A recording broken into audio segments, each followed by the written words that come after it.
হ্যাঁ, তো আজকে খারাপ দিনে 2024-এর ফাইনাল ম্যাচ শুরু হয়েছে চেন্নাই ভার্সেস মুম্বাইয়ের মধ্যে। সবই বুঝলাম, কিন্তু খারাপ দিন কেন? তুই মাঠে নামলে দিনটা খারাপ হয়ে যায়। আর তুই ব্যাটটা নিচে গিয়ে না মারাইতে। আমি ক্যাপ্টেন, তাও আমাকে কেউ কেয়ার করে না, আমাকে ব্যাটই নামতে দেয় না। তাই ভেবেছি যদি টস জিতি তাহলে আমি এখনই ব্যাট নেমে যাবো। ধরুন তুমি কি নেবে? একটা রাশিয়ান।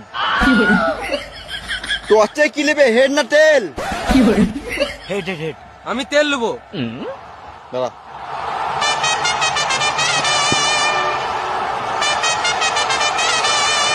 হ্যালো, খেপা চুদা, আমি তেল বলি নাই, তেল বললাম, তেল। ও একটা কয়েন আছে নাই। তোমার আছে? নাই, এত বড় প্লেয়ারের পকেটে 1 টাকা নাই? পকেটে 1 টাকা নাই, কিন্তু ব্যাংকে যে টাকা আছে না, তোর গোটা গোষ্ঠীকে কিনে বেচে দেবো।